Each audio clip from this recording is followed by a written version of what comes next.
Live streaming is on.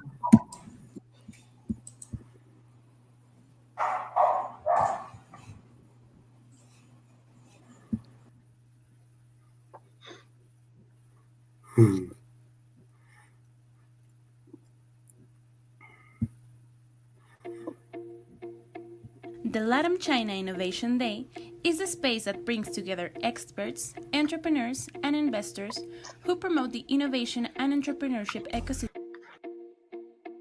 The LATAM-CHINA Innovation Day is a space that brings together experts, entrepreneurs, and investors who promote the innovation and entrepreneurship ecosystems in Asia and Latin America. That promotes the research, innovation, and internationalization, core elements of the Tec de Monterrey's 2030 strategy. Through the hub, the partners create opportunities for cooperation with the exchange of human talent and the acceleration of scientific startups, generating innovation projects for the benefit of the countries involved. The LATAM-CHINA Innovation Day invites you to meet the collaborative ecosystems between universities, governments, society, districts, and regions from different countries, seeking to promote the exchange and development of knowledge economies based on research and technology entrepreneurship, by attracting, training, and supporting human talent. Be part of the conference Innovation, Science, and Technology Cooperations, the sessions, startup pitches, and the panels Innovation Development Ecosystems for Projects in LATAM, Development of Innovation Ecosystems, Policies for Developing Technological Ecosystems in China, Options to Finance Startups and Place Them in the World's Largest Market, Results of the Mexico-China Chamber of Commerce Diploma, and One Belt, One Road initiative in the development of technological cooperation. Thank you for being here, and welcome to the LATAM-CHINA Innovation Day.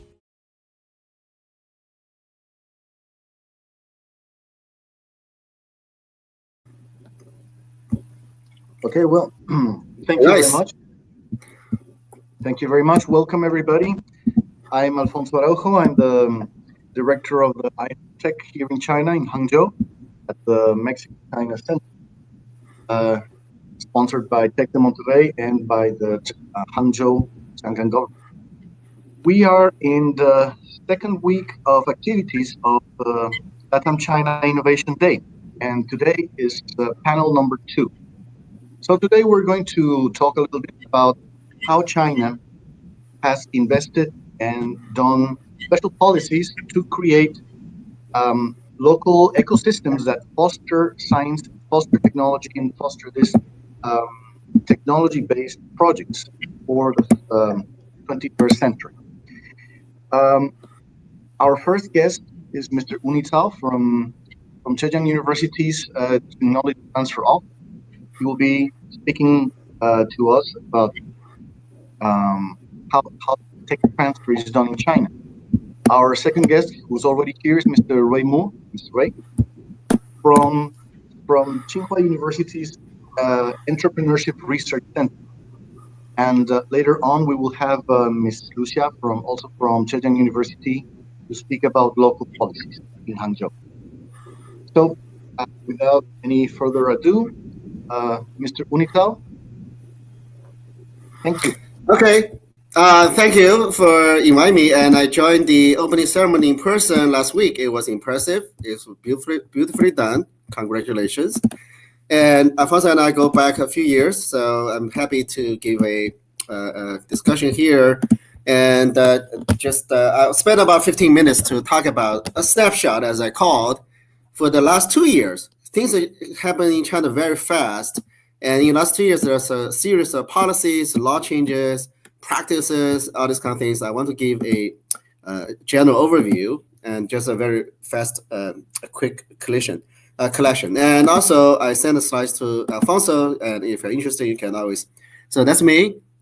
So along three lines. One, China has spent lots of money in research, and there are statistics on that. And there are some top-level results that shows that. So it's not a surprise that China is doing a lot more in science and technology. Along the second line is the capital market. So last year, as a very major reform, there's a new so-called STAR board, start in Shanghai at the Shanghai Stock Exchange, encouraging high-tech companies to go public.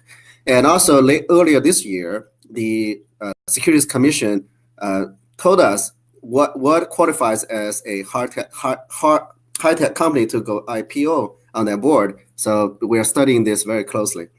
And along the third line is on patents, which I've been involved for the last 4 years. And there's very recent, just the other day, there's major amendments to the patent law in China. They have been talking about this for 4 or 5 years.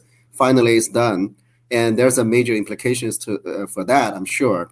And also the Ministry of Education is ordering universities to do better in patent quality and also do more in tech transfer. So these are major reforms too at that level. So R&D input and output, China's, according to NSF in the US, China's research spending with their definition has surpassed the United States. So China's number 1 now by some measure. That's a whole society's input. And also, if you look at the universities, which I put these 2 sets of numbers together, in China, there's a statistics done annually by the Ministry of Education. And also in the US, the NSF collects the same data in the US every year. So I put those numbers together. And also I did a little math, as in make sure the purchasing power parity is considered. So once you put that, a few years back, the Chinese universities spent about half of the US, and Chinese universities are catching up. So now it's more like 60% of the US university expenditures. So I think those 2 numbers, of course, the statistic methodology could be different, but I think the 2 sets of numbers will converge very fast. So all I'm saying, all I point out is Chinese universities spend lots of money already. And also, like almost everything in China, things are done, well, not everything, but many things are done this top down. So in China, here's this very powerful commission, National Development and Reform Commission. They have been running many infrastructure things and top level planning for decades. So many times you look to them to see what's the major thing that's going to happen.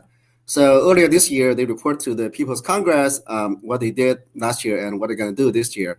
And they point out how they see this high-tech, technology generally defined, will work faster to achieve breakthrough in core technologies in key fields. So that's AI, 5G, and the smaller areas, for example, the quantum communication thing in China, that's huge now.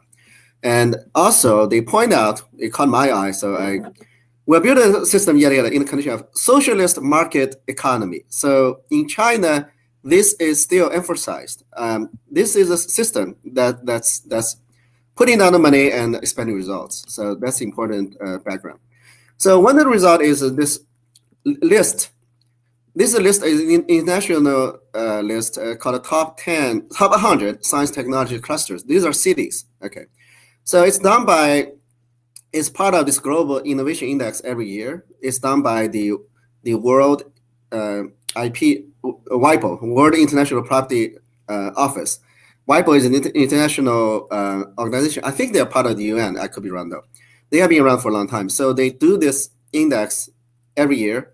So this year, 2020, these are a list of cities in China that made top 100 in the world. So here, number 2 in the world is Shenzhen, Hong Kong, and Guangzhou. People, all these top ones people are familiar with. And Hangzhou is here, so number 25 in the world. And this is a list from last year. So about the same list for Chinese cities, and they all moved up the rank. So that's how Chinese cities are doing in terms of the science and technology as defined by WIPO. Now, how do you do that? They said our methodology, that's WIPO. They count 2 numbers. One is the PCT applications. So that's so-called international patents. So, and the second item is they look at scientific research papers. Now, I give an example of Hangzhou, the city of Hangzhou. Hangzhou has Alibaba, that's a huge company, and they pay attention to patents, and in this case, international patents. And also Zhejiang University, which is top 2, top 3 university in China now, and they write lots of papers. So the city of Hangzhou get those scores, So anyway, so to me, that's a result of the decades of input and investment in science and technology in China. So let's talk about the capital market. The starboard is all important now. And people talk about, especially I talk with high-tech people, I'm part of high-tech. And it started last year, and Mr. Xi himself, at the end of 2018, announced the establishment of the board. So that's in China, if Mr. Xi says something is important, it's important. And they started last year. So far, it's a little bit over a year. More than 150 companies has been listed.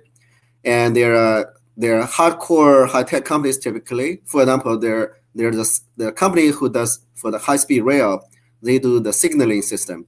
And also they're chip design companies. Also, there are smaller companies. I know of one or two. They're my classmates from college, and their company is not huge yet, but because they are high-tech, and the local government support them, they just went up. For months, people did not know exactly how a company is qualified to go IPO on this board. And in March, so the commission said, okay, here's a guideline. So let's get into this a little bit to see how the capital market in China look at a company and then to determine whether it's high tech or not. One, the company has to spend R&D somehow. Okay, get it, right? Of course. The second point is the company should have 5 invention patents. And also the patents need to be driving the revenue of the company. So that's very important. Whenever I talk with companies recently, I can reach the boss of a company. I said to them, your patents are important to if you want to go IPO someday.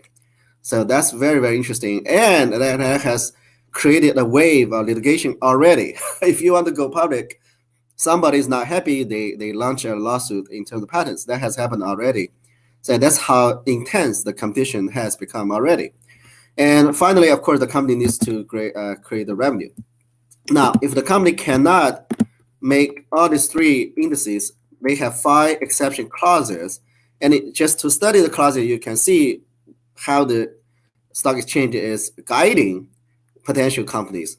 And the first point is, if the company meets this clause, this is world leading. If the company owns the technology that's world leading or important to national strategies. 2, the company, do they have people who has won national awards in technologies? That's a very prestigious award, very difficult. 3rd, whether the company has done key research projects at the national level. Again, every year that's probably 300, 200, this kind of projects. So a company to get in, especially a small one, is very, very hard. And 4th, where the company, the products replace imports. Again, in China, that's economy calls for. And finally, where the company has 50 invention patents. I discussed with a lawyer. He said in China, there are only 1,000 companies has more than 50 invention patents. If he's right, that's very rare, very difficult. And also very recent, the patent law has been updated, and also the Ministry of Education is pushing for better quality. So here, a few things happening in the patent. Let me report that. Last year, the province of Guangdong, they issued this report saying that, okay, the year of 2018, Guangdong province got 50,000 patents, 53,000 patents. How much is it worth? So somebody did evaluation saying that that's worth 0.25% of the GDP of the province. That's a lot of money. Actually, I knew the guy, I discussed with him, who did the major evaluation work. I think the first in the world to give such a big portfolio of value. And other people did the evaluation for the entire university. So here's the 5 universities from the Hangzhou, Shanghai region, and they put the number on it. Again, I applaud their work. We can dispute the numbers, but the work is important. And also, China is very active in figuring out how those patents can be useful to companies in terms of financing. So here, last year, also in Guangzhou, very cutting edge, they did a debt for 11 companies. So those companies pool their patents together, and their pool becomes an asset. Then based on these assets, they issue a debt on the capital market, and the companies get a debt financing. It was very innovative, and everybody's happy. And they did again this year, and totaling a bigger number. And so these things, I'm advocating this with the regional governments. Hopefully they're going to take up. And as I mentioned the other day, the patent law is changing, and it's going to go effective next year. What we focus on, we're still digest what's changing. It's all major changes. And they did talk about tech transfer from university to enterprise. So they absorbed the recent 4 or 5 years practice into law codified. and on litigation on certain aspects of drug patents, because in China, new drug development is catching on, so that the patent law needs to catch up. Now, then at the source of innovation, origin of innovation, universities. So the Ministry of Education, they are in charge of most of the colleges and universities. So they issued certain opinions on raising quality of patents and also promoting what they call transformation, but basically that's a university tech transfer. And they issued the goal as all in this official opinions, saying that, in 5 years, we're gonna do this and do that. And also they want to catch the rich world class. Tech de Monterey is world class, and I'm sure there are some conversation at some point. Now, in terms of very concrete measures, when we studied the opinions back in March, we were surprised almost by how detailed and how radical those changes are. And basically, Chinese university practice on patenting will look very similar to the rest of the world. So here, establish disclosure inventions, which is a common practice in universities around the world, but it was not the case in China. So now it's changing and it's establishing. And also, once the disclosure is sent to the office at some university office, the office needs to do evaluation. So this is done elsewhere, but not China. Now they're going to start in China. And also, the radical thing they proposed, I'm still puzzled by this: joint ownership of patents between university and the inventor. So in future, a patent could be owned by the university and the inventors who work for the university. To me, I still feel very strange about it. I don't know how far they can go, but I just point out how radical these opinions are. So those people in charge, they're trying. And finally, to encourage more licensing. So that's just circumstances of China, Chinese economy. Companies want to own a patent instead of just licensing. But so the ministry is going to encourage licensing. I did a little data on Stanford and Zhejiang University, got the numbers from 2016. The universities are different, of course. They are top university in its own countries. And one major point is Stanford that year got 205 patent grants. And in Zhejiang University, it's about 1,800. So that's very different. And with the Ministry of Education's new opinions, if it's implemented, that number will go down, I think. So it'll be very similar to the rest of the world.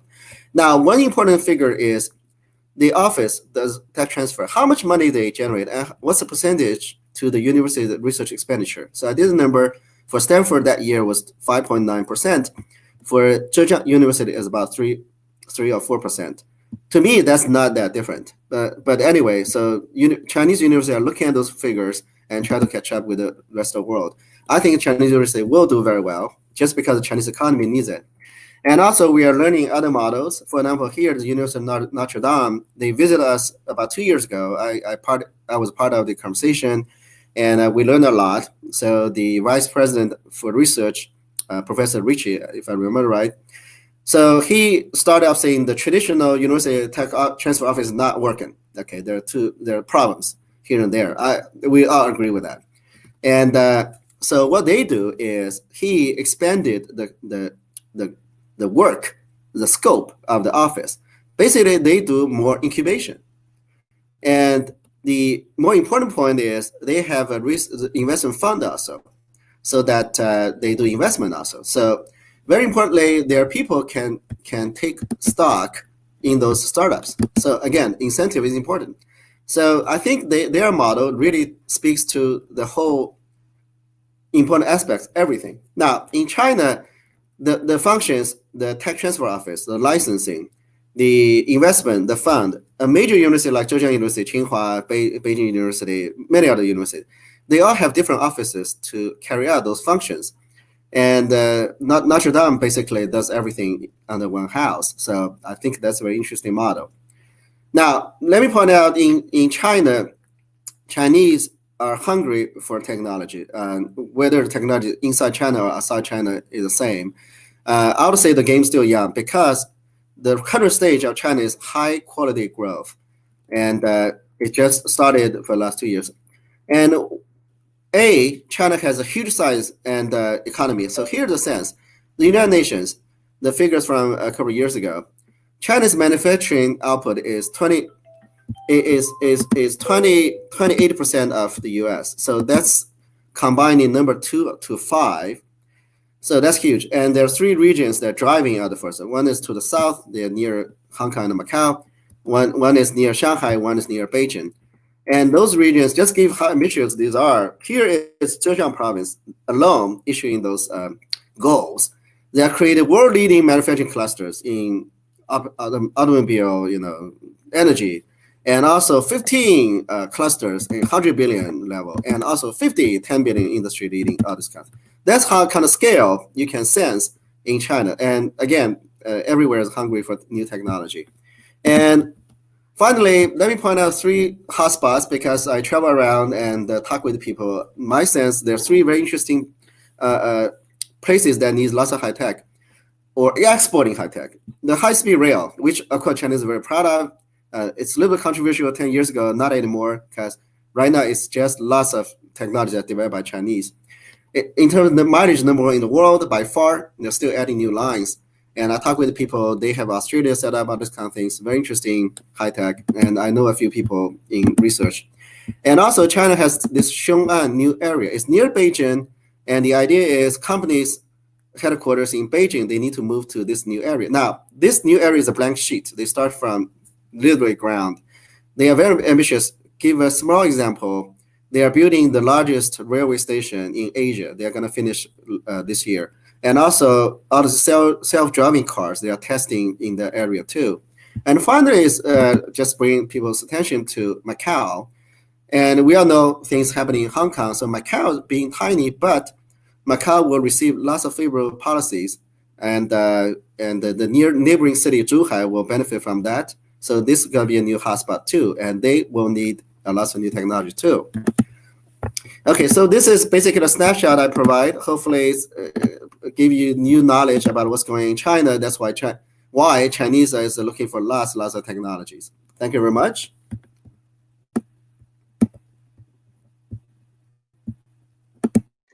Mr. Tao, thank you very much. That was a lot of information. Are you are you going to stay with us for some questions? Cannot hear you. I have to leave the computer now. I'll connect with my phone. Okay. Okay. All right. Thank you. Okay. Bye now. Thank you. So as Mr. Tao comes back in a few minutes, that was a lot of information, and I want to emphasize a few points that he presented in his presentation. This presentation will be also available later. Well, it's already available in the video, as it will stay in YouTube. You could see that there's several very important factors to China's drive in technology. Number 1 is the investment, and you can see it's been huge in the last 20 years. He mentioned a list of top 100 technology clusters. Top 100, because there are literally many hundreds of clusters. So that was just the top 100, and each is billions of dollars worth. In the last part of the presentation, he also mentioned 15 clusters, which are over $10 billion just in Zhejiang province. So the scales of investment here in China are just enormous. Yeah, you can. I hope you get an idea from the numbers that he presented. That's a very important thing. But the second important thing is that China, in the last 20 years, has been trying to catch up with proper international practices. It was not up to speed, and you can see Mr. Cao, he mentioned getting better practices for patents. How the university interacts with patents and researchers, how the government is making new guidelines for dealing with patents and intellectual property in general, and how they are talking with international universities, think tanks, and research centers so that they can evaluate the best models so they can apply them here. So modernization of their system is a thing that they have very, very clear on their minds, and they're also doing that. Just besides the big amount of money, because the money itself is not enough. And finally, number three is he mentioned a lot of new requirements for supporting the technologies. Those were mostly for Chinese companies. Those are very strict requirements that the government is issuing. But for foreign companies that come here and which are science and technology based, the requirements are not that unsurmountable. You don't need 50 patents to do it. So, but the rules still apply in the sense that they have to be leading technologies. You have to have patents. You have to get revenue from those patents. For the last 5 decades, China has welcomed Chinese foreign investment. It started with basic industry, and now it's moved on to high tech. So if you come here and you want to make a company that makes chairs, that's not really interesting. I mean, you can, but you will not get support or a grant or anything.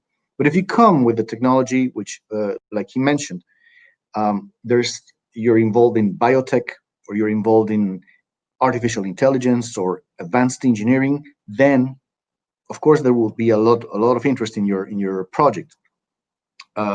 He mentioned China is hungry for technology, whether it be locally developed, jointly developed, or foreign developed.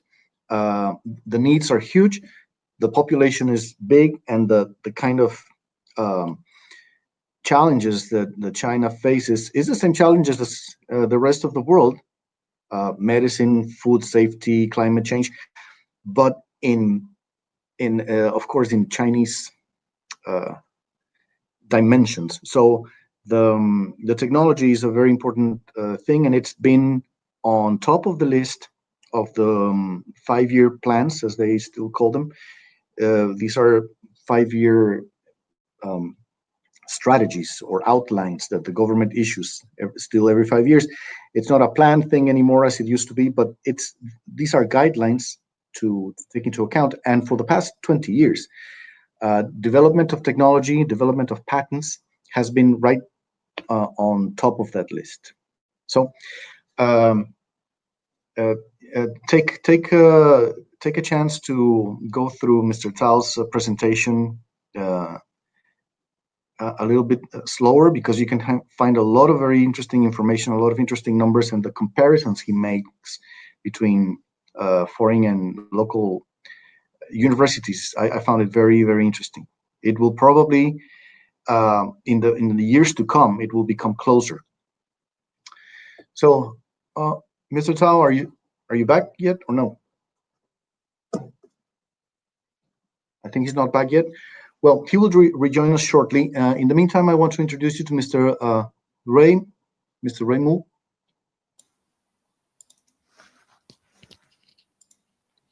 Hello, Mr. Ray. Hi. Can you hear me clearly? Yes. Okay. Good morning.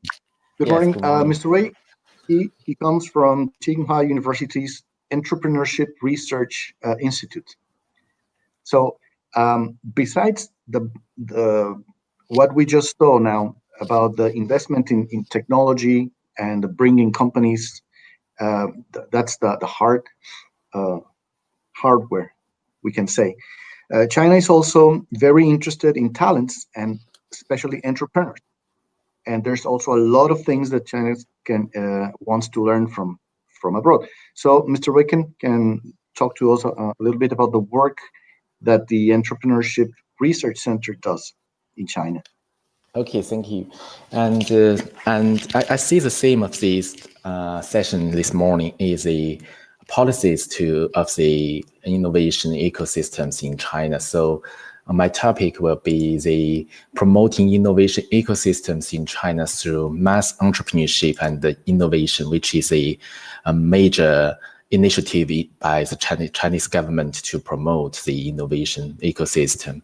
And the mass entrepreneurship and innovation initiative was first proposed by Chinese Premier Li Keqiang in 2014 at Summer Davos, with the intention to create a better environment for enterprises and individuals through delegation of power to lower level governments and simplification of administrations and improvement of capital market and different types of financial support.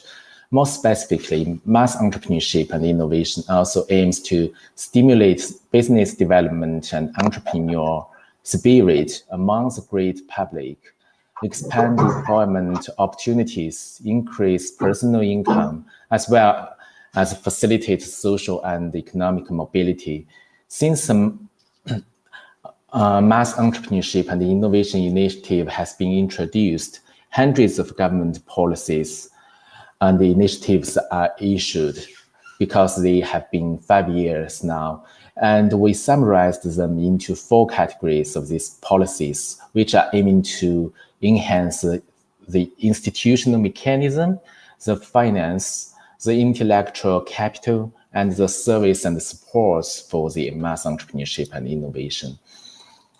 The policies with the focus to enhance institutional mechanism contains the aspects of providing a fair market, fiscal and tax support, intellectual rights, property rights protection, streamlining administration, as well as a coordination of different policies and government departments.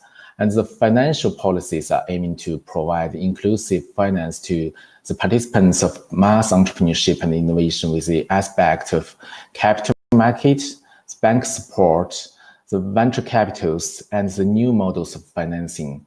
The intellectual capital is also an important area with government emphasis. The talents, the commercialization of science and technology, as well as the entrepreneurial education and the innovation capacity promotion attract more attention of governments. And lastly, intensive policies are issued to improve the service and the support for the mass entrepreneurship and innovation, including the incubation, the professional services, the public platforms, and the entrepreneurial culture in the society. And this year, in July of 2020, the Chinese government has issued a new circular urging the demonstration basis of mass entrepreneurship and innovation to play a greater role in the economy. And the move aims to boost reform, stabilize employment, and reinforce the growth drivers. The government hopes the new move will give a stronger push to the mass entrepreneurship and innovation initiative and further stimulate the market vitality and social creativity. In this new move, 5 functions of the demonstration base of mass entrepreneurship and innovation are emphasized, which are an important carrier for entrepreneurship and employment, a leading benchmark for integrated innovation, a gathering platform for lean entrepreneurship, an important node for global entrepreneurship, and a demonstration sample for comprehensive innovation and reform. These 5 aspects as development directions, not only for demonstration base of mass entrepreneurship and innovation, but also for the technology sectors in the Chinese innovation ecosystems. Based on our research and observations, the 5 directions for the demonstration base of mass entrepreneurship and innovation can be enforced by following strategies respectively. The first one is the important carrier for entrepreneurship and employment.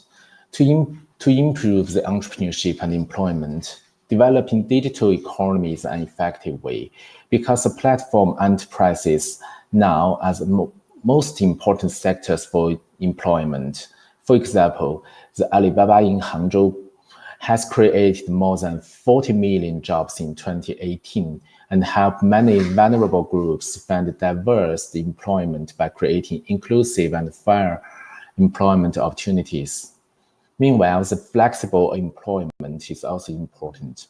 The employment patterns under the digital economy model is based on the internet, showing the characteristics of flexible employment relationship, the differentiated work content, the flexible work mode, and the decentralized work arrangements, and that bring creating a large number of flexible employment positions. Take the WeChat platform as an example. It has bring 26 million direct employment opportunities in 2019, and of which more than 50 millions is a part-time jobs.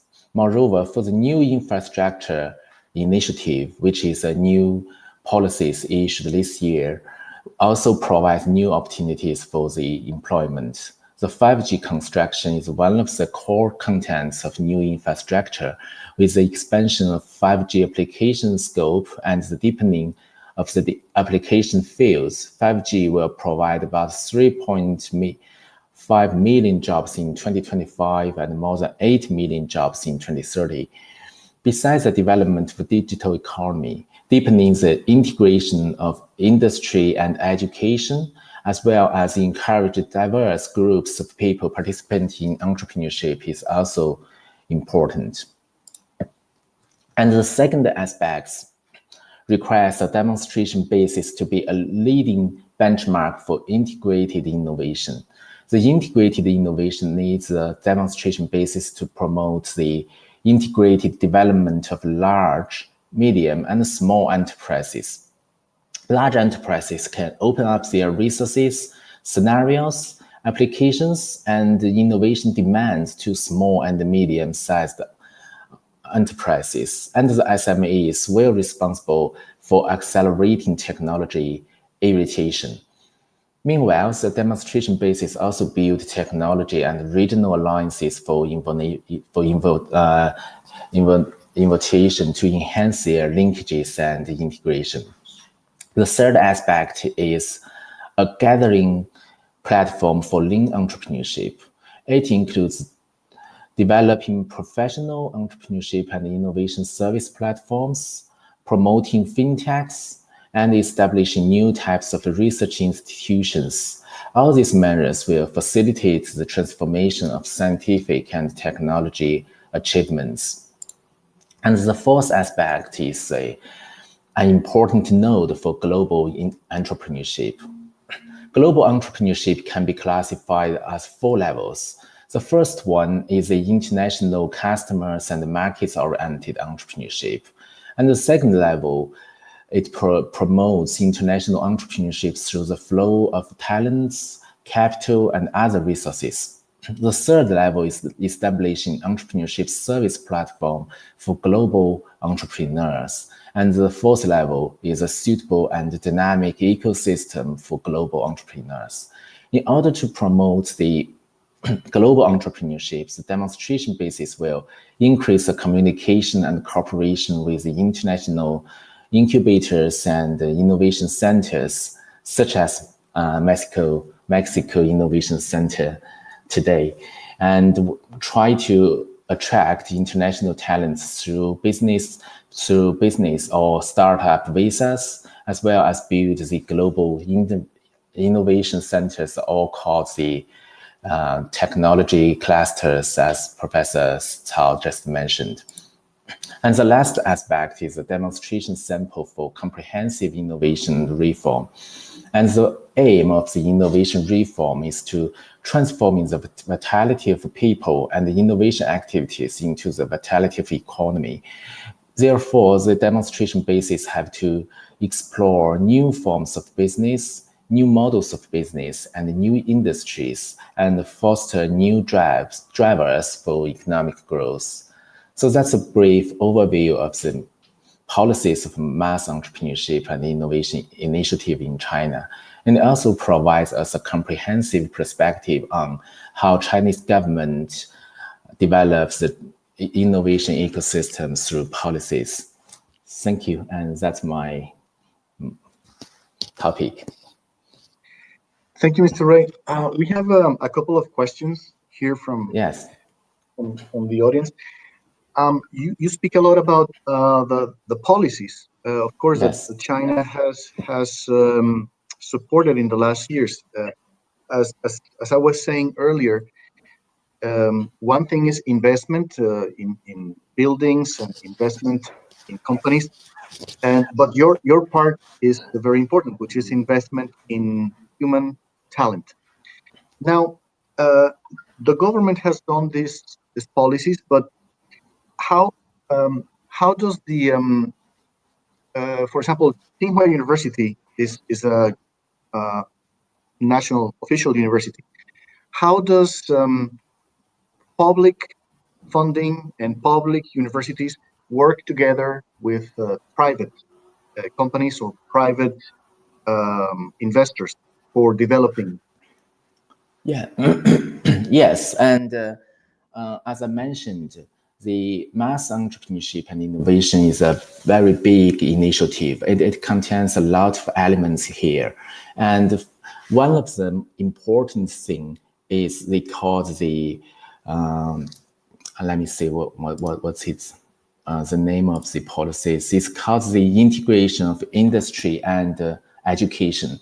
For example, in Tsinghua University, and we have collaborated with enterprises, private enterprises, and the state-owned enterprises, and to build new forms of institutions and research institutions. And I think I have the, well, pardon me for 1 minute. I have some data here. Yes, for and at the end of 2019, the Tsinghua University has built with the corporations and enterprises, has built 85 institutions, research institutions, and the fundings of these institutions are 123 million yuan, and they have cultivated more than 100 doctor students. So I think that's the thing we do now. It is very interesting for us that listening in Latin America, because in many countries in Latin America, Mr. Ray, government and universities and private companies are not so well how to say organized as Yes. in China. You know, in China they are very closely working together in this kind of topic. So for us, it's a very important part of your model, how these three parts work together. And I think Miss Patty has a question also for you, Patty. Yes, thank you. Yes, thank you. Thank you for your presentation. I have a question regarding the global entrepreneurship policies. So one of the challenges when we create a new technology-based business in China is recruit talent with the technical skills, but also with the language. The English language is very important to communicate the entrepreneur. Yes. So one of the challenge, and my question is, what kind of agencies and policies exist in order to recruit talent in China and maybe in other countries to support these entrepreneurs in China? If there are some policies or we can work together with universities in order to identify talent for our new businesses, and how is the process? Yes, so the question is how the Chinese government helps the foreign companies or maybe the institutions to find talents in China. Is it right? Yes, and how Yeah. the policies can support us to recruit these talents for the global entrepreneurship. Yes, and I think the Chinese government has a very comprehensive policies to stimulate the entrepreneurship and innovation. And for the talents, they have, I think they stimulate different group of people to participate in the entrepreneurship, including the students learning come back abroad, and they encourage the institutions to build the innovation centers, also build innovation centers abroad. So I think this kind of institutions and the students come back from abroad, they will make the bridge for the companies and the institutions to oversee to working in China. So that is the important thing. Yeah. Professor Ray, if I may, Patty, Yeah. many of the clusters or technology regions that the government supports are usually they're like small towns. You have Yeah. visited some of them already, and they're usually not. They don't have like a single topic, but maybe 2 or 3 topics. And there's always like in the central part of the park, there is like an administration center. Yes. These administration centers usually have agencies that support you for taxes, for legal matters, and also for human resources. So this is one thing that the Yeah. government provides in each region. And then there are other, independent or regional or national agencies that can also support you for finding talents with language skills or technical skills. So there are two ways you can go. One is the established like headhunters or talent finding companies, Yeah. and the other is the particular ones which exist in the technological parks. Yes. And I think it's difficult for the startup companies, especially the overseas companies, to find talents in China because I think we need the more professional services for them. It's not only just as you mentioned in the parks, they only provide the administration services for doing tax and fiscal related things. They also need to provide them good connections with universities, with the labor markets, and also introduce the good programs for them. So that's I think that's a direction of development for this kind of institutions. Yeah. Yes. Oh, and also, well, Patty already knows because we have started working with universities here in China. So another way is, when you make an agreement with a university or a research center, they themselves, of course, they have lots of talent, and they themselves can help you choose talent from their own student body.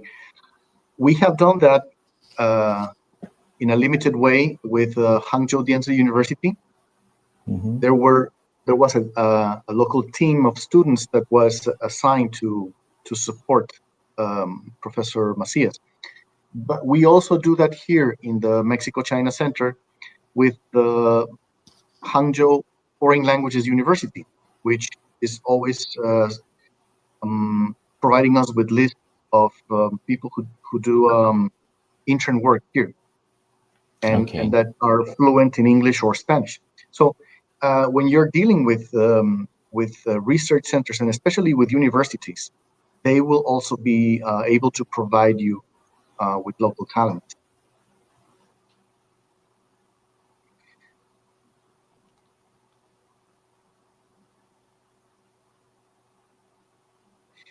Okay. I already sent you a question in the YouTube channel. There are, I don't know if the professor Yes. will answer that. Okay, so Mr. Rain, there's another question from people watching us now.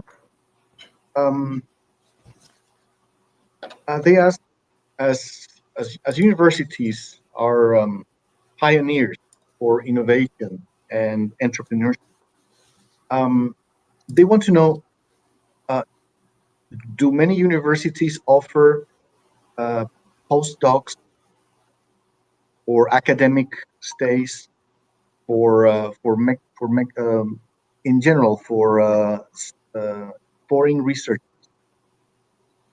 I think some of the universities provide the opportunities, for example, like postdoctoral research and research positions for the foreign studies. But for major universities, for example, the comprehensive universities, they not only looking for talents for foreign studies, but they mainly focus on the professionals, on the professions the concerns. Yes. A little bit more on this. There's many universities that offer, of course, doctoral or postdoctoral degrees in English for foreign students. This is you can find in the major cities, like for example, Beijing University. I think Tsinghua Yes. University also does that. So that is available in many technical fields. Mm-hmm. On a smaller scale, universities offer how to say that, like visiting professor status Yes. for foreign researchers, but they are, until recently, they're very strict about it, and the foreign professor needs to be a high level. He has to have high level qualifications. But I know many people from USA or UK, Poland, France. There are many people doing this kind of visiting professors all over China. So there's both.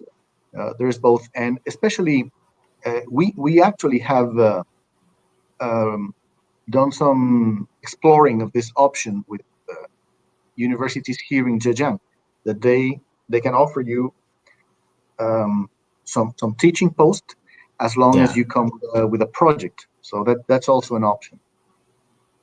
Yes, and for example, in Tsinghua here, we also have the visiting scholars here, and I think the thing is you find a corporation professor here and joined in his research project, and he or she will provide you a position and to work here. And the first thing, you have to do the research in the project. Okay. The second thing, maybe you can teach some students and doctorate students here. And the period of the visiting usually will be half a year or to 1 year. Yes. Okay. So there's another question here, but Ms. Huang, I think she's not able to use her microphone, so we will be hearing her on my phone. She's Ms. Huang Huiting from Zhejiang University, also from the TTO office, a colleague of Mr. Zhao. Okay. Ms. Huang, we have a question from the public listening to us in Mexico, who want to know a little bit more about what Mr. Zhao was saying. How is a project chosen? How is it evaluated to be chosen here for support in China?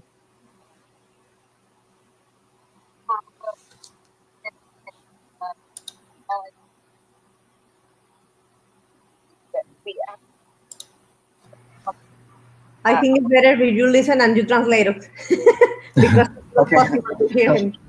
I think the speaker is not powerful enough, so I will tell them your answer.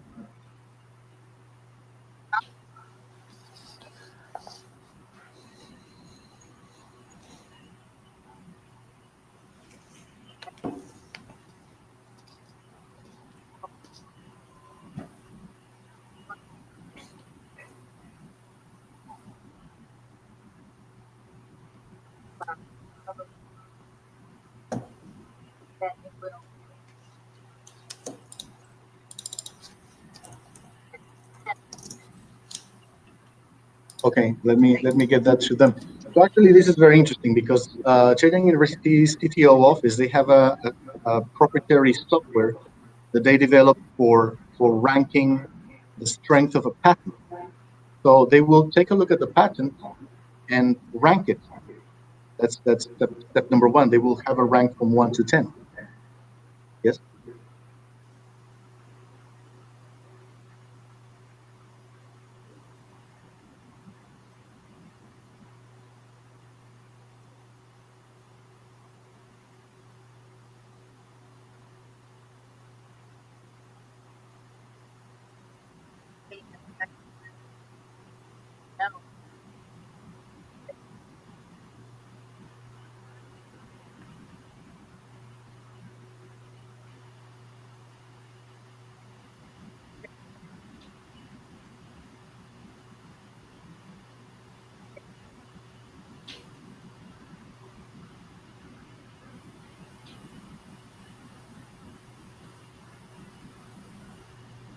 Okay, so there's a second stage where they use a database of patents, which of course you can find similar topics to this patent you're evaluating.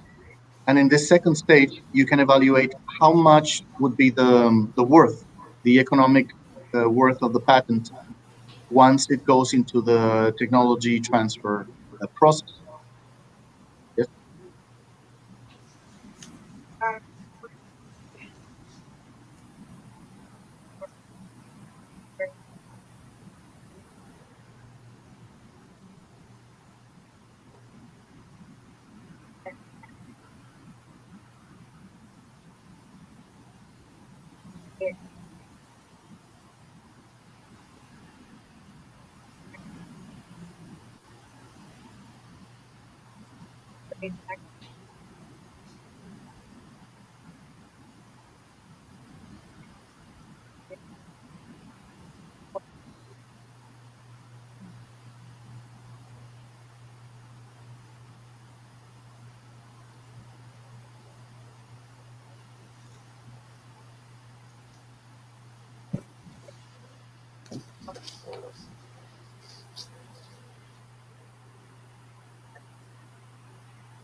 Okay.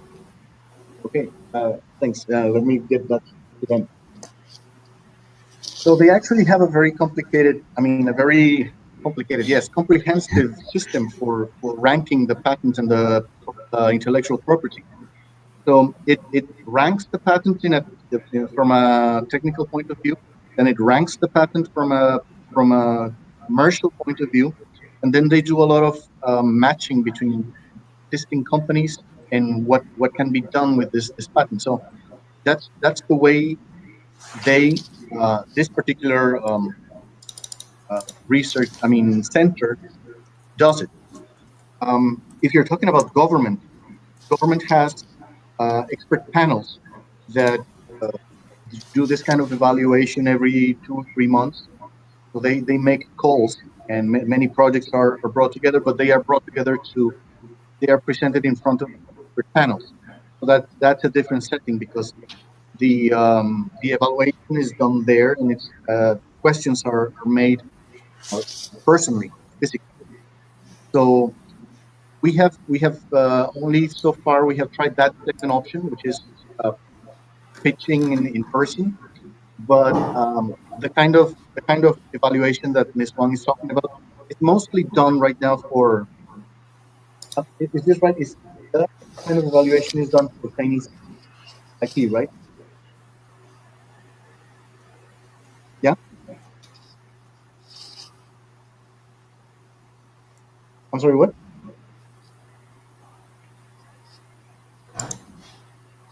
Mm, yeah. So this really thorough and detailed process is mostly done with local Chinese patents. When we're talking about international, we go more through the process I just described, which is going like a more traditional process where you do a live pitch in front of an expert panel, they call it, and then they will take from anywhere from 2 to 10 weeks to give you a result, because then it goes into other panels. Thank you, Ms. Fong.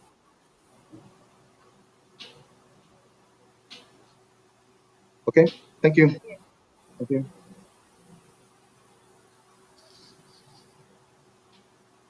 Okay, that is very important, and that's related to what Mr.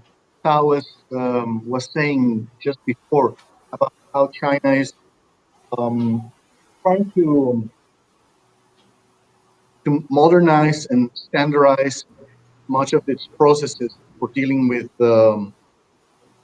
patent application, with patent evaluation, and especially also with patent protection. In the past few years, there has been a big push for doing more effort. Um, in the past, in the past, China has had some trouble dealing with patent protection. The government is doing a big push for modernizing it too. And when we visit specialized technology parks, and one which was very important last year was the Nanopolis, which is it's a park near Suzhou that specializes in nanotechnology. Mostly when they touch on this topic, they will tell you more or less the same thing. There are still some problems with patent infringement in China. When you're looking at I don't know, like this kind of product, like they have some famous brands, maybe they can be accessories or clothes. There's still problems with that. But if you're talking about technology and joint ventures between Chinese and foreign companies, they are much more strict about it, and usually the government does have observers there to make sure that everything goes well with contracts and patent protection, because it is something which is very high on their priorities, and they're actually making a very good job of it.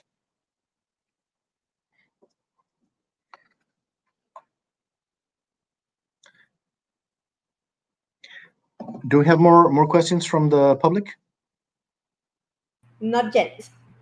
Okay, so now I'm going to take a few minutes to our next speaker, Ms. Lucia. She just sent us a message. She's going to join us in about 10 minutes. So going back to what Mr. Tao was telling us about the investment. Patty, you have been here in China a couple of times, and it's for somebody that hasn't been here, it is sometimes difficult to visualize what is actually going on, because you can see numbers and the numbers are really big, but you don't really if you don't see it, what it actually means, it's just difficult to wrap your head around. So you have been here in Hangzhou, capital of Zhejiang province, which is pushing two topics very, very strongly. One is e-commerce because of Alibaba, and number two is biotech because of the local traditional focus on medicine. So the kind of numbers, when you actually see them in action, it's not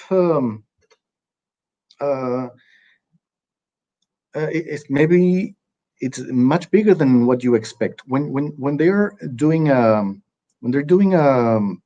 new technology park, they don't do that in the same way that we do it in Mexico, which is a small, relatively small extension of land with a few buildings where people can carry research there, but then they have to go back and forth between their home and their work. In as you have seen here in China, the way to think about it is to create basically a town. So what they do is create a whole community, and a whole, when they are planning on this kind of industrial park or industrial zone, they think about, yes, of course, some buildings for housing companies and labs, but they think about a whole lot of community development. So there's commercial centers, there's housing, there's all kinds of services, local services. So it becomes a small town, so that people can actually move there. And it's a very normal occurrence in China that when you're offered a job, the first thing you look for is a house near that job.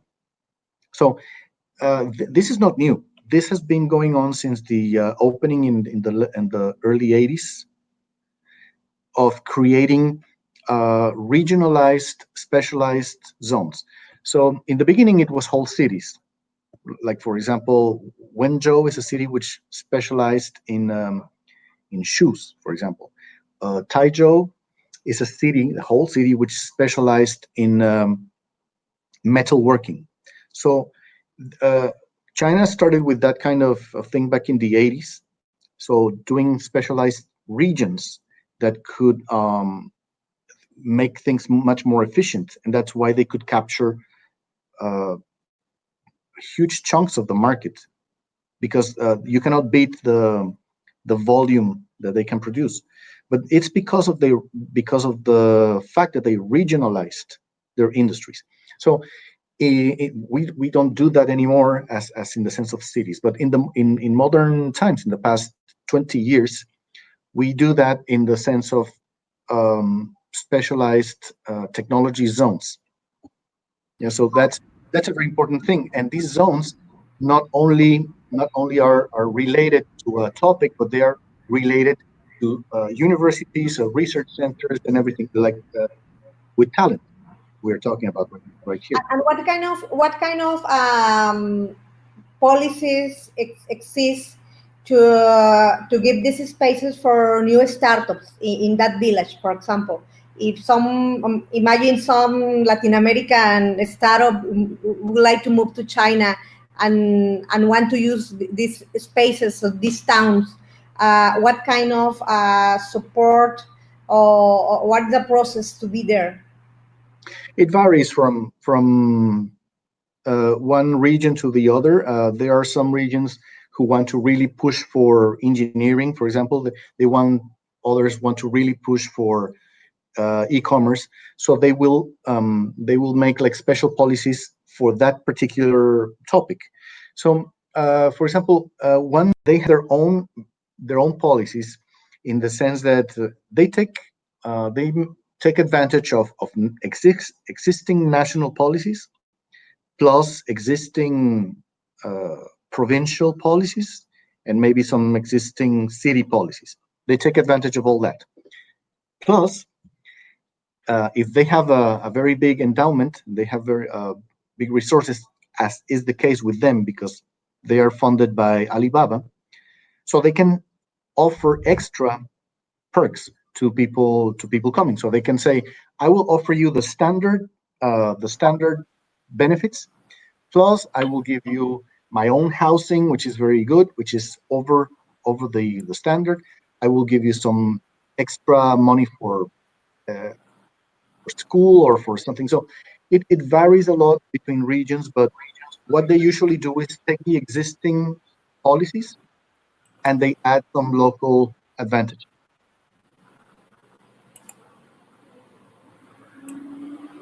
And we have Miss Lucia here. Miss Lu, hello. Hi.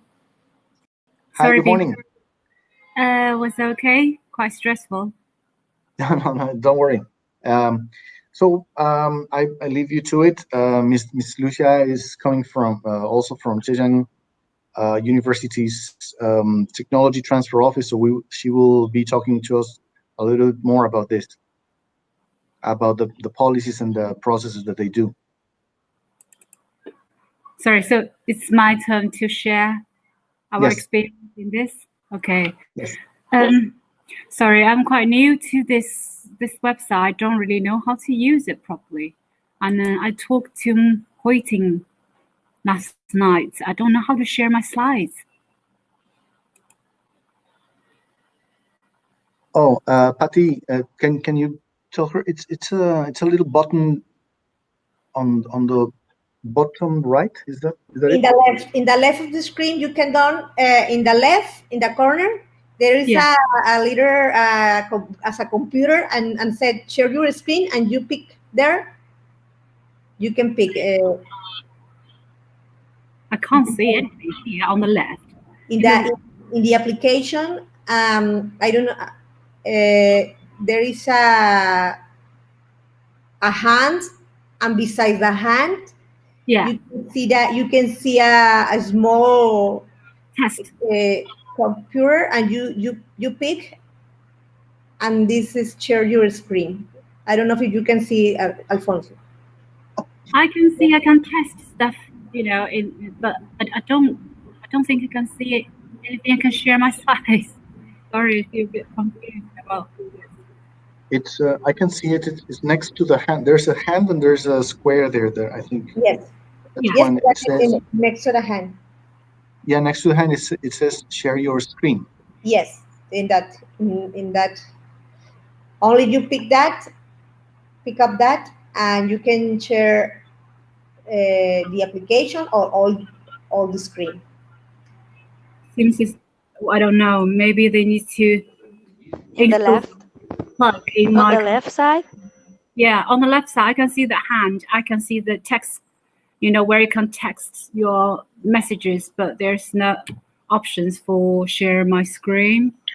It is a symbol that is similar to the chat one.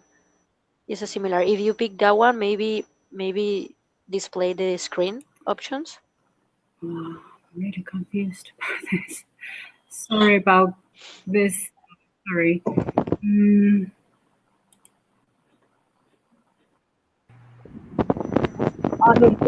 Maybe Alfonso, if she shared with you the presentation, maybe you can share it by your WhatsApp. I don't know in China which one is the method. I don't know which.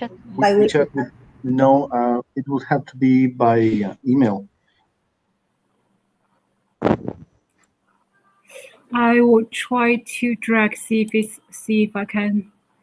Sorry, I'll try do this, see if it's work.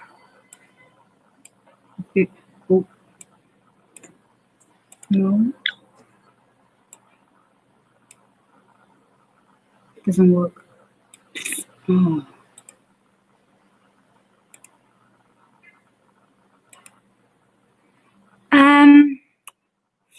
Wow. So what should I do now, Alfonso? Just by talking?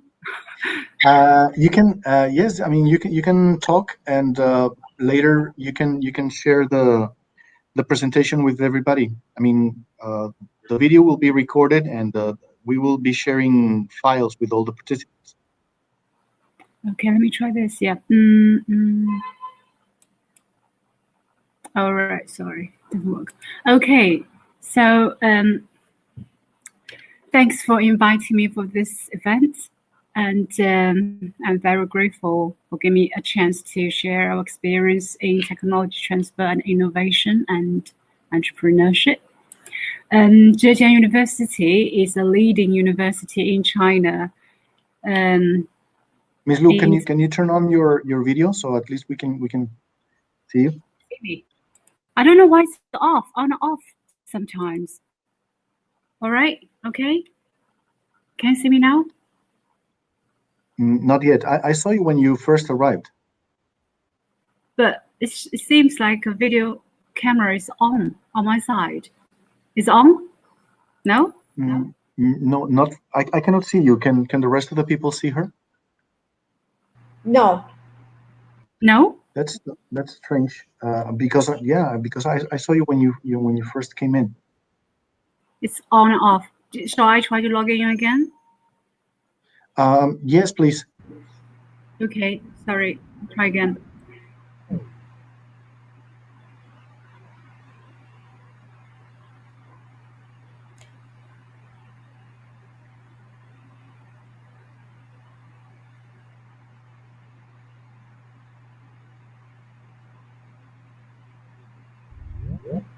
Seems like there's a small technical glitch there, but Can everybody see me? yes, yeah, we can. All right, thanks. Sorry about can't share my slides with you guys. So I will talk a bit and I will share my presentation later. I will send to Alfonso. Zhejiang University is a leading university in China in terms of innovation and entrepreneurship. We're doing really okay in this area. University provides innovation and entrepreneurship trainings and courses, and we also provides opportunities for students and faculty members to set up their own business. So within the university, it's mainly my department in charge of this and promote this. Currently, we used to manage Zhejiang University National Science Park. We have a National Science Park which was funded in 2002. But very recently, this, my department, due to some laws and regulations, so we cannot manage National Science Park anymore. But we're still doing technology transfer, innovation, and entrepreneurship. So we're still in charge of a huge project launched by university in 2016, which is called Zijin Innovation Town. Alfonso has been to this town quite a few times. So he knows what we're doing. The size of the town is about, I don't know, how big is this town? Let me check. But well, in this town, what we do is we have space for incubation. So, either for students and faculty members, and we provide supports to them. For example, like seed fundings, and also we have, in our town, we provide spaces for students who only got ideas but haven't set up any companies. We call it makerspace. So we have makerspace at this town. We also have incubation space for startups who already, set up companies. And we also have spaces for research and developments, R&D. So we have small blocks of buildings for big companies there for their research purpose, so they can rent those separated buildings to do their R&D. We also have R&D joint research labs and joint research centers, for companies who actually are willing to set up a joint research center with university. They can put their labs or research centers at this town. It's a shame I can't share my slides with you. I see if I can get a screenshot or, see if I can send as a picture so you will know what kind of town, the space I'm talking about. 1 second. Yeah, see if I can share this one with you, this picture.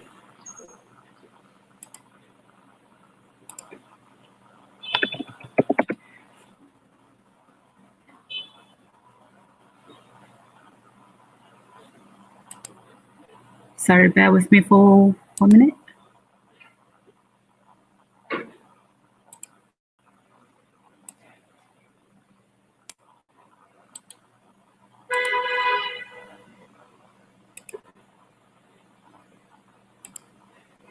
Okay, I sent this if you can see me see my pictures. Oh, no. Sorry, I'm very new to this. I really don't know how to handle this website. And then try again. No? Okay. Sorry about that. Well, I will share my presentation, the PPT later, so you can have a close look. So the size of the town is about almost 4 square kilometers. And we focus on digital information. We call it Internet Plus, which anything, related to Internet. And so that's our 2 areas with, because in this area, in Zhejiang province, governments are very highly on,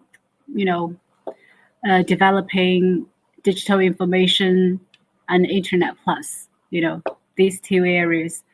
So we will focus on this. So when we pick up projects for incubation, or, when we try to build joint research labs or research centers with the companies, we will prioritize these 2 areas. And also in this area, we have one of the campus of Hangzhou International Talents, Entrepreneurship and Innovation Park, which is located on the 3rd floor at this town. So this park will provide special policy to international talents who wanted to set up startups at our town. Currently, we have 8 international startups. The funders or co-funders, they come from Korea, UK, USA, Iran, India, Egypt, Australia, and Netherlands. So at this international talent park, we provide, all kinds of policies and services to them. We help them to set up the company. We help them to hire talents. We provide tutorials, how to do business in the very beginning. We also provide them with the investment and financial services.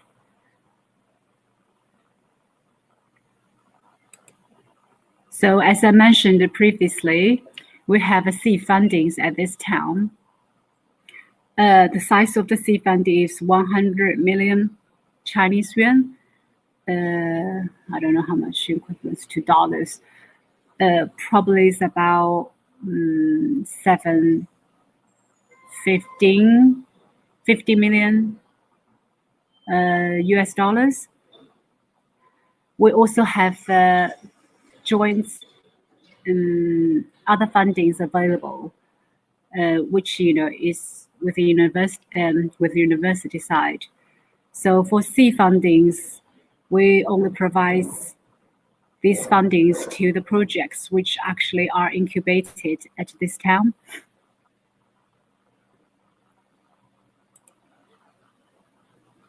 We also have, as I mentioned, we have makerspace for students and faculty members. And we also have one quite advanced makerspace, which is called Smart Manufacturer National Specialized Makerspace, which was, awarded by the national level. So at this Smart Manufacturing International Specialized Makerspace, they provide special policies to anybody who actually incubated in this makerspace.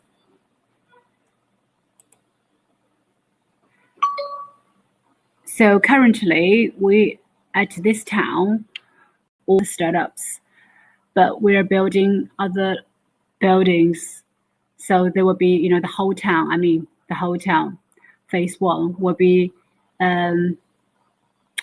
ready by the end of this year. So basically from next year, there'll be followed more space for startups and other big companies if they want to set up their R&D centers at our town. We're also very interested in any international projects. Let's say, if you have good projects and they are targeting at Chinese market and they are willing to incubate it at our town, you are very welcome to recommend those projects to me, and I will helping them to find, fundings, helping them to build their team, and helping them to find their research collaborators at university, either professors or postdocs. So that's the Innovation Town. At university, we also have the National Science Park, which is mainly doing incubation.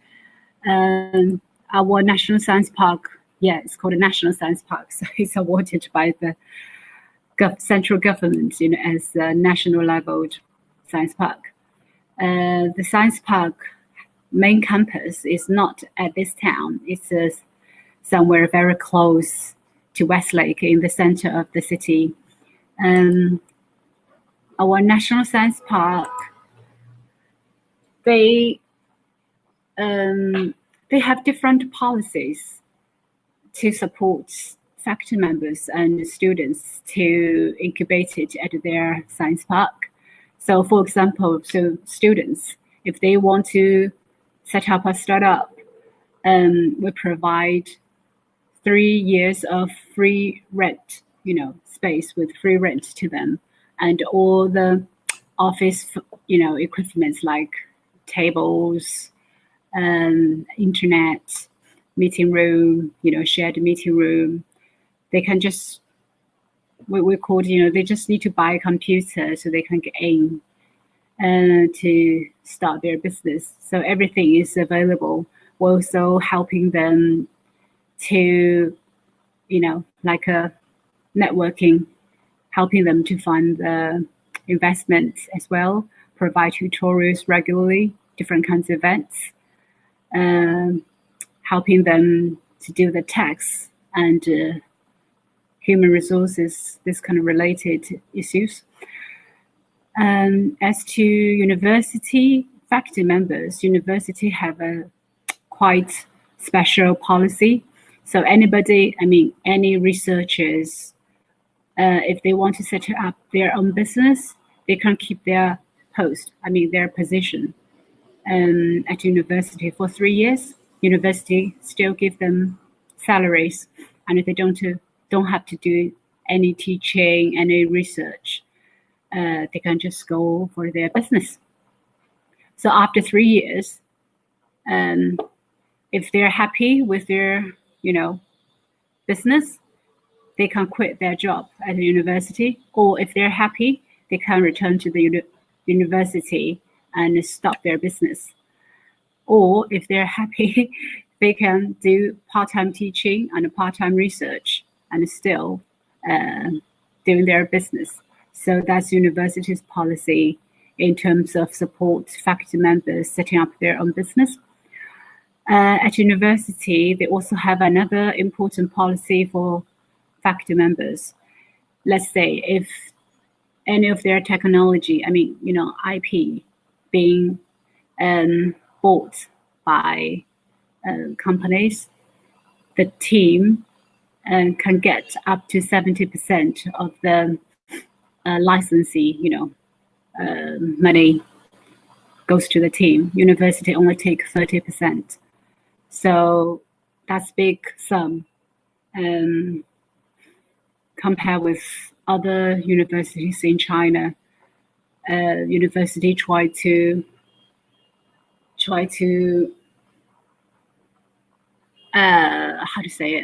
promote technology transfers. So they try to, stimulate, try to encourage faculty members to transfer their technologies to the society. And that's university side's policy to support students and faculty members in terms of either technology or innovation and entrepreneurship. At university, they also provide trainings and courses by different schools and departments. For example, like schools of management, they provide loads internships and trainings on this issue. They also send their students overseas to Silicon Valley, to Europe during the summer to attend this kind of innovation entrepreneurship trainings. University highly prioritize internationalization in different kinds of area. So we welcome all the projects and talents from abroad. If you are interested in Chinese market and if you want to develop your business in China, Hangzhou will be a very good start, and we can provide all kinds of help. To you can get help from Alfonso, also from me. If you want to closely connect to university, you can approach me. That's my sharing, and I will share my slides later with Alfonso. Is that okay? I don't know if I covered all the topics. That's very interesting. I want to touch on two of the things that you mentioned, and then ask you a couple of questions that everybody's asking right now. So I think it's really, really interesting for us to see, and Patty, you will be probably agreeing with me that how the Zhejiang University TTO, they can provide space for the whole range. They provide makerspace for students with ideas, and faculty, and startups, and even companies, all in that in a single place where people can interact. That is similar to what you have seen before in the Internet Green Village, where the old style village that is made for internet. Yeah, so you have some small startups and you have some small VCs, people who have a couple of million to invest, and they put them together. Of course, that's kind of small scale. What Ms. Lewis is talking about here is much larger scale, and very.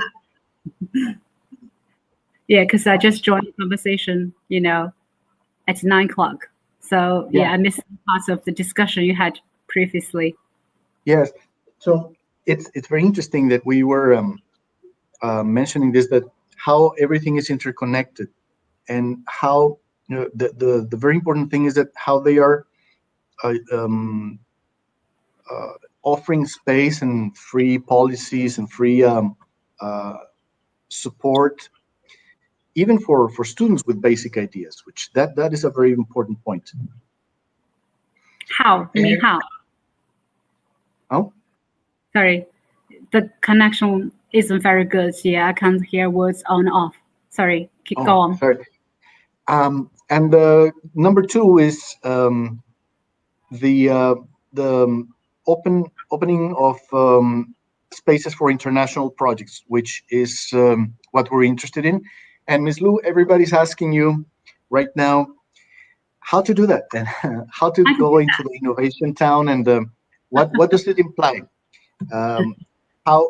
What is the cost of the incubation mostly, and what's usually, according to what you have seen, what is the usual time period that it takes?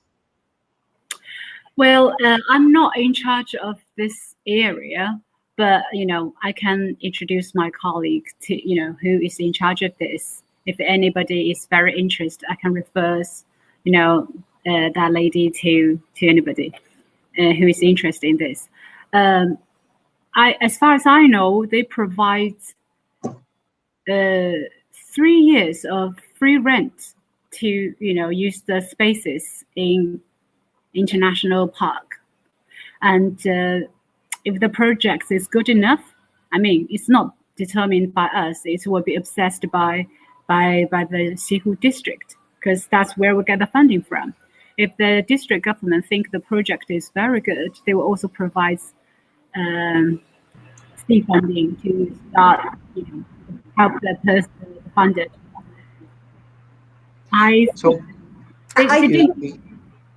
They didn't give us what amount they would give to the startup. They have to apply, and they will have they will help kind of like they will basically will if the projects is specialist to assess, so they will decide how much amount money they will provide funding. Okay. Also, I suppose that there is a big emphasis on AI or e-commerce, but do you have any other? Do you have any restrictions for the kind of topics? To be fair, it's open. Even we highly prioritize, internet plus or digital economy, but it's open, because that 8 startups already in this park, I checked, 2 of them, they're actually not in this area at all. So anybody, if you have idea or if you have the project, it's not restricted to certain area. I would like to ask if I think one of the most interesting, more than the spaces, is the connections that the startups can get in that space. For example, with the University of Zhejiang. In our case, that we are promoting to create international new business in China. For us, the most important is the connection with the experts in the University of Zhejiang to collaborate in co-development this new business in China, because in our experience, when we develop a technology in USA or in Mexico, we need to adapt to the new technologies to the Chinese market with another kind of suppliers. So this is a difficulty for the entrepreneurs. So I would like to ask you in that sense, what kind of support the entrepreneurs has, international entrepreneurs, in order to connect with this kind of experts, talents, suppliers, to connect with the Chinese market, not necessarily the spaces, but because I think it's very important, but I think the most important is the connections.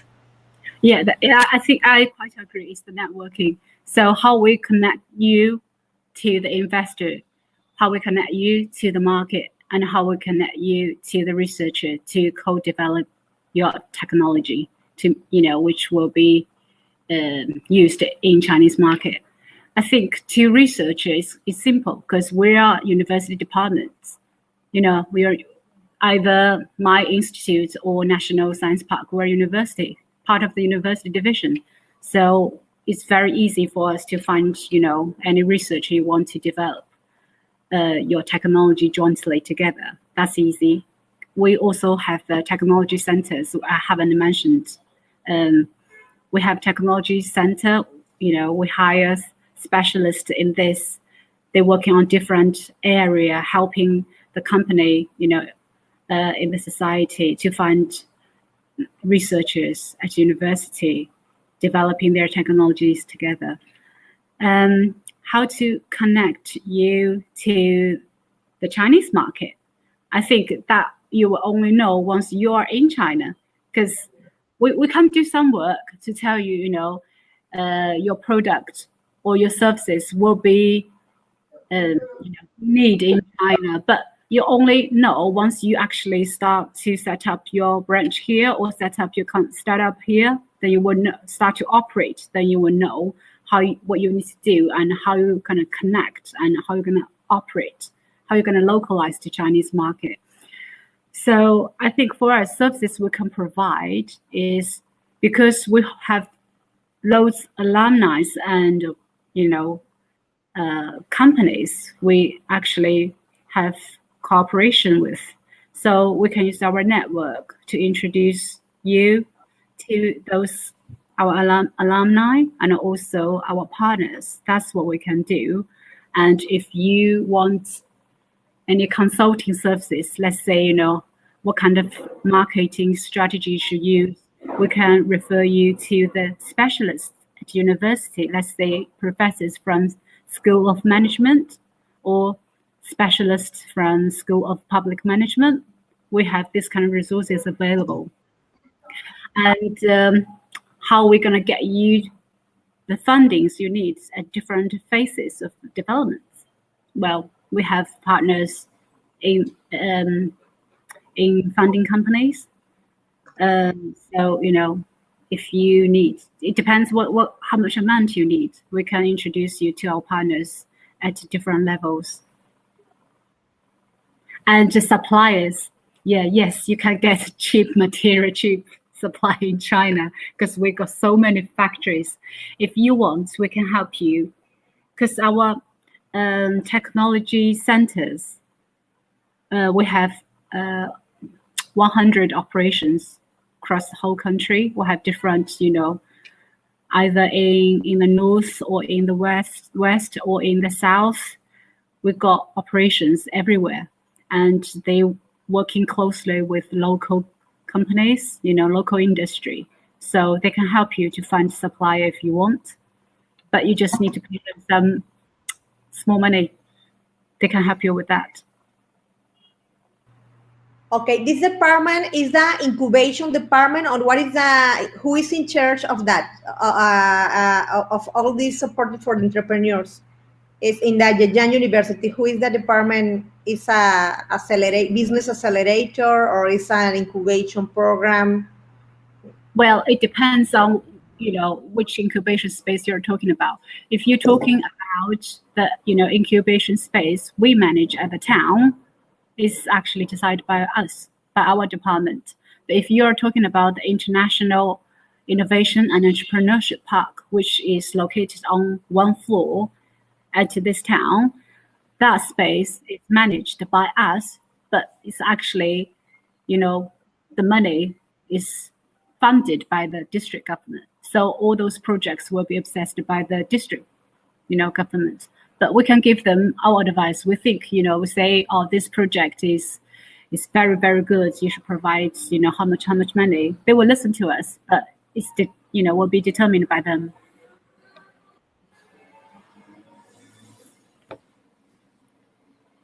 Thank you. Thank you. You're welcome.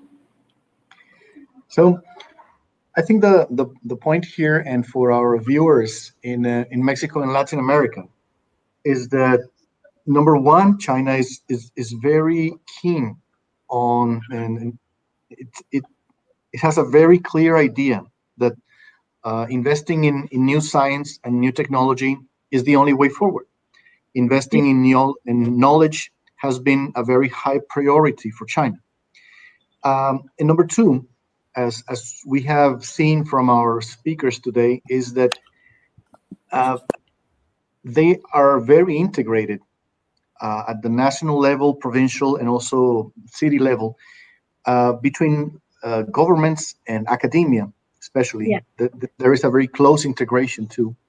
And the academia is also very closely working together with local companies. So this kind of integration has led China create very, very interesting environments.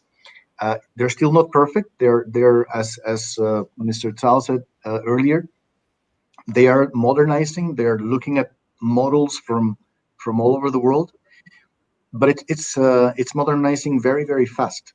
The China speed. You have seen it. You have experienced it. So those are the two points which are very interested to look at today. And as Mr. Rui was saying, also the fostering of talents and entrepreneurs is also a very important part of the system. and it's being pushed also. Also, Ms. Lu just mentioned that part of what they're doing is foster the spirit of entrepreneurship. You have seen it, Patty, already in some spin-offs that you know from universities here in Hangzhou, like Hangzhou Dianzi University. A professor from there has an idea, the university helps him, and then the idea becomes a spin-off and a very, very successful one. So many universities do that. Zhejiang University, of course, does that. And we should, what I want to tell our viewers in Mexico and Latin America is that this is a very, very important topic to look at, integration. I have my last question. I'm interested to know this policy for researchers that allows them to quit from teaching for 3 years in order to create the business as an incentive. How many business came from research? For I don't know if you have some statistics about per year, how many research create this new business based on this policy that you share us? I don't know the statistics but if you are interested, I can find out for you. But as far as I know, loads of university researchers, they're doing business while they're, doing their teaching and researching at university.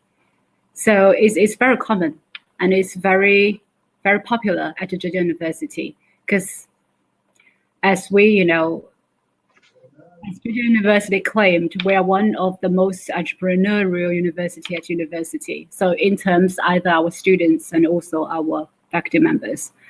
And very recently, in May, maybe, in May, if I remember rightly, one of our professors, their company being listed on the stock market. Oh. And his name, he's from the School of Pharmacy. Yeah, Mr. Liu. His company is set up at our one of our branch institutes and developing really well and being relisted on the stock markets this year. So wow. It's very common at the university. Some professors we know quite well. I don't even know, they already have their own spin-off companies somewhere, not even at our science park, somewhere else. So it's very common. Thank you. You're welcome. We have. Do you have any more questions from the audience, Patty? No. No. Okay. So, as with the conference of yesterday, we will. This video is being uploaded to YouTube, so people can go back and review it. Our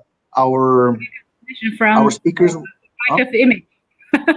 I don't know how to upload it to YouTube. And our speakers will be sharing their presentations with us later, so we can also upload them to our websites. I think this is all for today. I want to thank our speakers. Ms. Lewis is here still. Mr. Tao and Mr. Ray, they had some appointments, so they had to leave us early, but they also answered some of the questions from the audience. Thank you very much, everybody, for participating in this second day of panel discussion for the China Latin American Innovation Day. We invite you to keep on joining us for tomorrow and the day after tomorrow. We have two very, very interesting topics yet to cover. And well, best regards from China, from the Mexico-China Center at the Thank you. Thank you, Alfonso. Thank you to the speakers. Thank you. Thank you. Thank you, everybody. See you tomorrow then. Bye. See you. See you tomorrow, everybody. Bye. Bye. Bye.